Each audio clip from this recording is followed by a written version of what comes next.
राम राम बहन भाइयों माताओं, ज्ञान का 99 में आप सबका स्वागत है। आज मैं आपको सावन महात्म्य में बता रही हूँ। सावन का महीना शिव जी को बहुत ही प्रिय है और शिव जी की पूजा करनी चाहिए और शिव महात्म्य सुनना चाहिए। भगवान शिव को सावन का महीना बहुत प्रिय है। शास्त्रों में बताया जाता है जो भी भक्त सच्चे मन से सावन के महीने में शिव जी की पूजा करता है उसकी सभी मनोकामना पूर्ण होती है और शुभ फल प्राप्त होता है। हर सोमवार पर अद्भुत योग बनता है। लेकिन हर आप जानते हैं सावन के महीने में भगवान शिव की पूजा क्यों की जाती है, भगवान शिव को ये महीना क्यों प्रिय है, आइए इसके बारे में मैं बताऊंगी। माता सती ने भगवान शिव को हर जन्म में पाने का प्रण किया था। उन्होंने अपने पिता राजा दक्ष के घर योग शक्ति से अपने शरीर का त्याग किया था। इसके बाद उन्होंने हिमालय राजा के घर पार्वती के रूप में जन्म लिया था। माता पार्वती ने सावन के महीने में भगवान शिव को पति रूप में पाने के लिए कठोर तपस्या की थी, उसके वहां किए, इसलिए भगवान शिव को सावन का महीना बहुत ही प्रिय है। और अब मैं आपको महात्म्य का दूसरा अध्याय सुनाऊंगी। भगवान शंकर सनत कुमार जी से बोले, हे ब्रह्मा पुत्र, आप नम्र है, आप श्रद्धालु है, आप 12 गुणों से युक्त श्रोता है। आपने सावन मास के बारे में जो पूछा है तो पूछने से रह गया, वह सब मैं तुम्हें विस्तार पूर्वक बताता हूँ। आपके पिता ब्रह्मा बहुत उदंड थे, इसलिए उन्हें अपना 5वां सिर गंवाना पड़ा। वे मत्सरता को छोड़ मेरी शरण में आए। मैं जो कुछ बताने जा रहा हूँ उसे एकाग्रचित्त होकर सुनो। सावन मास में नियमों का पालन कर व्रत रखकर सायंकाल को 4 बजे भोजन करना चाहिए। 1 मास तक रुद्र अभिषेक करना चाहिए। अपने प्रिय किसी एक वस्तु का त्याग करे। पुष्प, फल, धान्य, तुलसी की मंजरी युक्त पत्ती और बेल पत्रों से मेरी लक्ष्य पूजा करे। कोटिलिंग पूजन करे। ब्राह्मणों को प्रेम पूर्वक भोजन कराए। नियम का पालन करे। मुझे पंचामृत से अभिषेक अति प्रिय है, अतः उसे भी करे। इस मास में किया था जानने वाला कृत्य अनंत फल देने वाला है। इस मास में भूमि पर शयन करना चाहिए। ब्रह्मचर्य का पालन करना चाहिए। सत्य बोलना चाहिए। पत्तल में भोजन करे। प्रातः का स्नान ध्यान करे। इंद्रियों को वश में रखना चाहिए। एकाग्र मन से प्रतिदिन मेरी पूजा करे। इस महीने में मंत्रों का पुष्पवन भी उत्तम सिद्ध देने वाला है। गायत्री मंत्र और ओम नमः शिवाय का जाप करे। श्री सूक्त का जाप और अधिक फलदायक है। ग्रह यज्ञ, कोटि होम, लक्ष्य होम, अच्युत होम करने का सदैव फल होता है। मनोवांछित फल मिलता है। जो प्राणी इस महीने में एक दिन भी व्रत को छोड़ देता है वह महाप्रलय तक घोर नरक में जाता है। मुझे श्रावण मास में अधिक और कोई भी मास प्रिय नहीं है। ये मास फलदायक है तथा निष्काम भाव से किए गए कर्म के फलस्वरूप मोक्ष प्रदान करने वाले है। हे सनत कुमार, इस मास में करने योग्य जो धर्म कहे गए हैं उन्हें ध्यान पूर्वक सुनो। रविवार को सूर्य का व्रत करना चाहिए। सोमवार का दिन मेरी पूजा का दिन है। श्रावण मास के प्रथम सोमवार से प्रारंभ करके 3.5 मास तक अर्थात कार्तिक मास की अमावस्या तक होने वाला संपूर्ण कामना का अर्थ सिद्धि प्रदान रोटक नाम का व्रत कहलाता है। मंगलवार के दिन मंगला गौरी का व्रत रखा जाता है।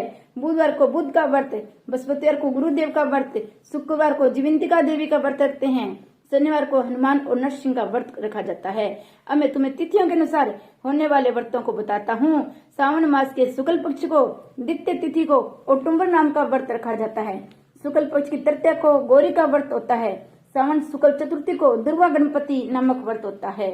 उसे विनायक चतुर्थी व्रत या गणेश चौथ का व्रत कहते हैं।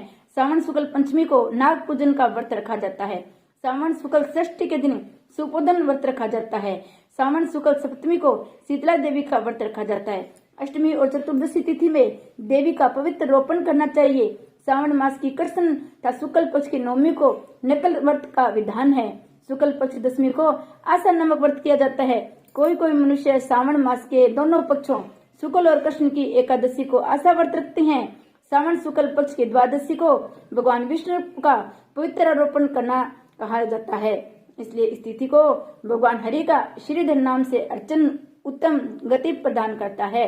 सावन शुक्ल पक्ष पूर्णिमा को उत्सर्जन, उपक्रम, सभादीप, रक्षाबंधन, सावनी क्रम, श्रभ बलि तथा गिरिया जयंती मनाई जाती है। है गिरिवर नामक भगवान विष्णु का अवतार माना गया है।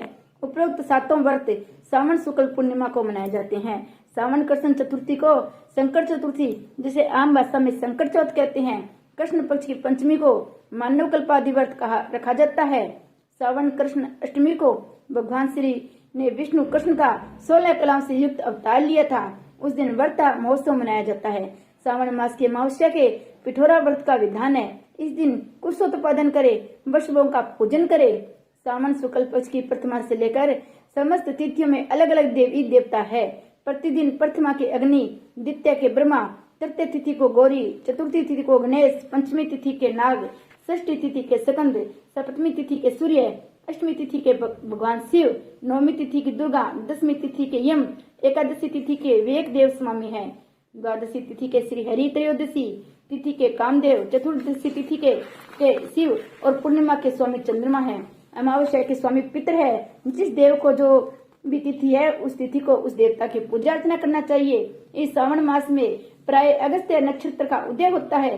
सिंह राशि पर सूर्य के संक्रमण के दिन से 12:40 बीत जाने पर अगस्त्य नक्षत्र का उदय होता है। अगस्त्य ऋषि को 7 दिन पहले से ही अर्घ्य देना शुरू कर दे। 12 महीनों में सूर्य भगवान अलग अलग नाम से प्रज्वलित होते हैं। श्रावण मास में गर्भास्थ नाम से प्रज्वलित होते हैं। इसलिए श्रावण मास में भक्ति पूर्वक सूर्य देव का पूजन करना चाहिए। श्रावण मास में शाक का त्याग करना चाहिए। भाद्रपद मास में दही, अश्विन मास में दूध और कार्तिक मास में दाल का त्याग करना चाहिए। यदि कोई भक्ति संपूर्ण विधान करने से असमर्थ हो तो सभी मनवांछित फलों की प्राप्ति होती है। हे मुनि श्रेष्ठ, इस श्रावण मास में मनाए जाने वाले व्रत और धर्मों का सविस्तार रूप से वर्णन करना कई 100 वर्षों से भी पूरा नहीं हो सकता। भगत जन मेरे या श्री हरि के प्रीत्यर्थ संपूर्ण व्रत करे। मेरे और श्री हरि में कोई भेद नहीं है और मेरे भगत श्री हरि को प्रिय है।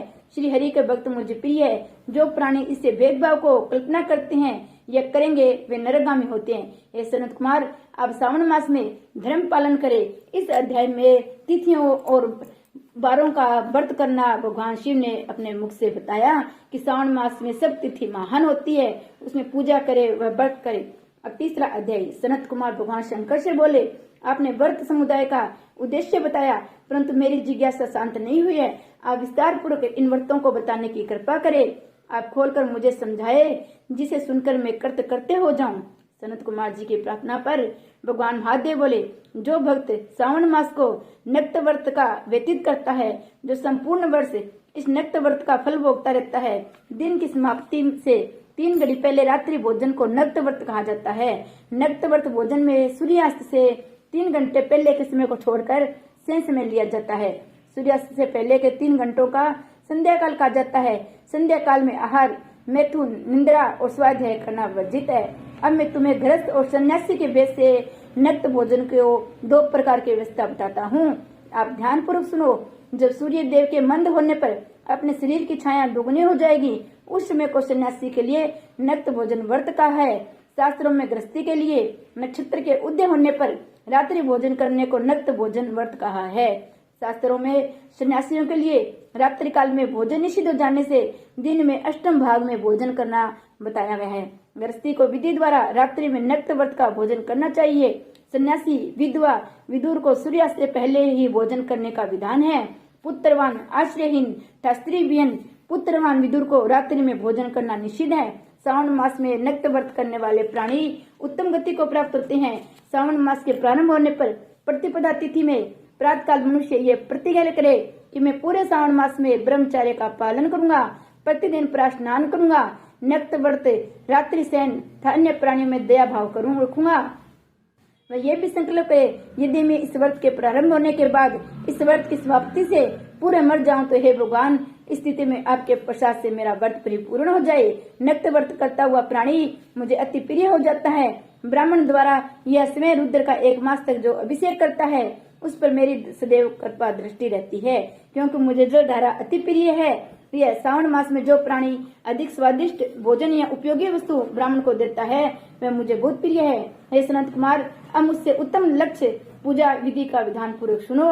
लक्ष्मी की इच्छा प्राप्ति वाला मनुष्य, बिल्व पत्रों से शांति की कामना करने वाले मनुष्य, दुर्वाओं से तथा आयु की इच्छा करने वाला मनुष्य चंपा के फूलों से भगवान श्री हरि की पूजा अर्चना करे।